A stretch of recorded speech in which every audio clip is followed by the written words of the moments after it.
Selamat pagi anak-anak. Kita mau belajar IPS ya, tentang keragaman sosial budaya di provinsi setempat. Ya, hari ini hari Jumat 17 Juli 2020. Nah, kamu sudah membaca di buku tematik itu ada contoh keragaman sosial dan budaya di Indonesia. Itu misalnya banyak sekali ya. Adat istiadat, bentuk rumah adat, pakaian adat, senjata, lalu makanan khas dan kesenian daerah.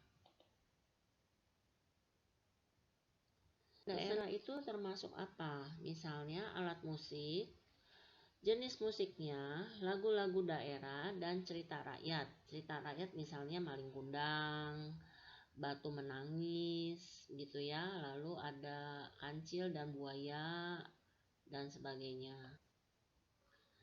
Nah, bentuk keragaman sosial budaya Indonesia itu terdiri dari suku bangsa. Kemudian suku bangsanya itu tersebar di pulau-pulau di Indonesia, ya. Nah, suku bangsa merupakan ciri-ciri mendasar tertentu. Nah, ciri-ciri itu adalah asal-usul dan kebudayaannya. Nah, suku bangsa Indonesia itu tersebar di berbagai daerah. Nah, setiap suku itu mempunyai kebiasaan hidup yang berbeda-beda. Misalnya di Kepulauan Mentawai itu ada kebiasaan suku di sana, mereka itu makan sagu dengan ikan hasil tangkapan di laut, ya. Nah, kemudian kebiasaan hidup di sana justru para wanita itu yang harus bekerja mencari ikan, sedangkan yang para laki-laki itu mereka mencari sagu di hutan. Nah, berbeda dengan suku Indonesia lainnya, misalnya di Jawa mereka tidak menanam sagu tetapi mereka menanam padi, ya. Jadi kebiasaan hidup di setiap daerah itu berbeda-beda ya anak ya. Nah, ciri yang dapat digunakan untuk mengenal suatu suku bangsa. Jadi kita bisa tahu, oh ini suku bangsa dari mana ya. Kita lihat dari ciri-ciri fisiknya. Fisik itu misalnya dari badannya, dari mata, dari wajah, dari kulit, dari rambut, ya, dan juga bentuk badan. Biasanya orang yang berkulitnya agak hitam itu berasal dari suku Flores, suku Maluku atau Ambon, lalu di Irian Jaya. Ya, mengapa demikian? Karena di situ iklimnya panas anak-anak, sehingga kulit mereka jadi hitam, ya. Nah, sedangkan suku Sunda itu biasanya kulitnya warnanya kuning, ya, mereka lebih bersih kulitnya. Nah, ciri-ciri fisiknya yang lain adalah misalnya bentuk badannya. Ada yang badannya tegap, besar, ada yang badannya kecil, tidak terlalu tinggi, tidak terlalu sedang. Jadi itu kita bisa lihat dari ciri-ciri fisik suatu suku bangsa. Nah, keragaman di Indonesia itu juga ada keragaman agama. Kalian dari kelas 1 sudah belajar ada 5 agama di Indonesia, ya. Nah, ragam bahasa daerah itu banyak sekali anak-anak. Pertama, bahasa Jawa. Ini yang umum, ya.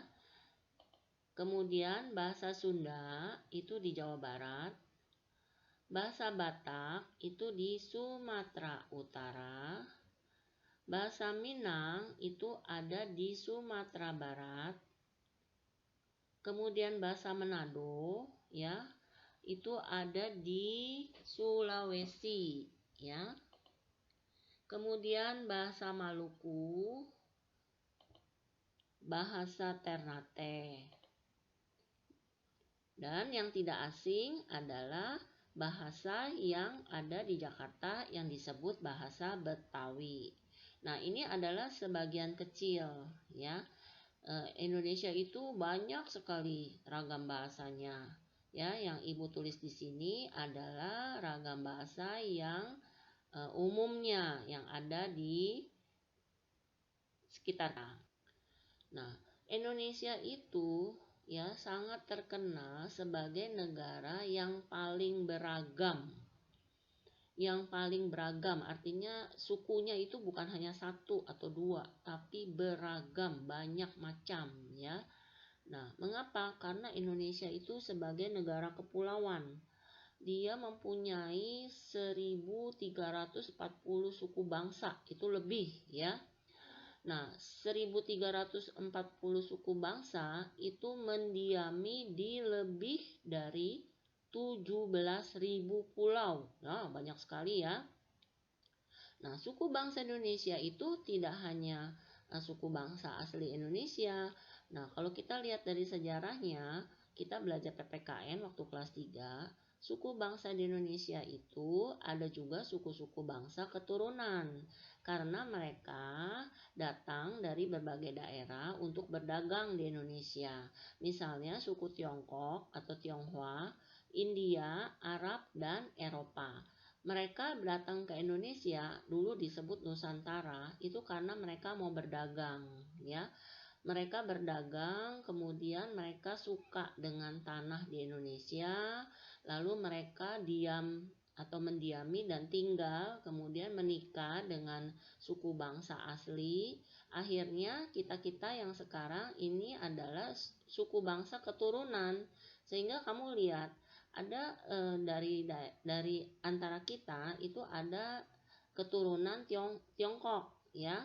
Kemudian ada yang paras wajahnya itu seperti orang India, tapi dia orang Indonesia karena dia keturunan dari negara India yang datang ke Indonesia.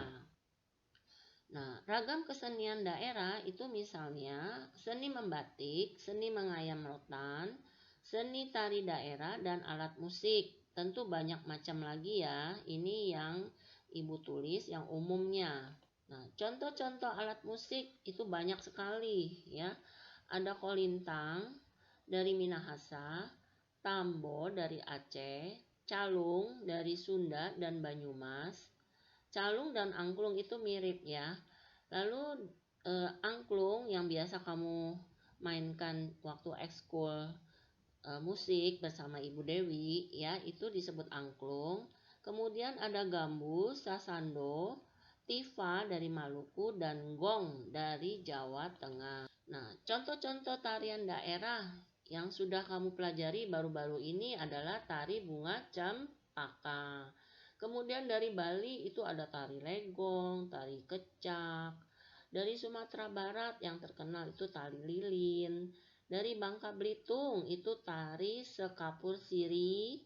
Lalu yang biasa kamu tari bersama Ibu Tri, ya, yang anak-anak ekskul menari, itu kamu pasti pernah menari yapong, tari siri kuning, tari cokek, ya. Kemudian tari dari Gorontalo itu ada namanya misalnya tari sabe dan tari elengge. Nah, yang tidak kalah terkenalnya itu dari Jawa Barat, yaitu tari jaipong, tari wayang, dan tari ketuk tilu. Ini adalah contoh-contoh tarian daerah ya. Ada tari Bali, kemudian ada tari cokek, kemudian ada tari dari Gorontalo ya, kemudian ada tari lilin dan tari jaipong. Nah, di sini adalah alat musik ya. Ada alat musik kolintang, kemudian ada alat musik calung, sasando, tifa, angklung, dan gamelan dari Bali.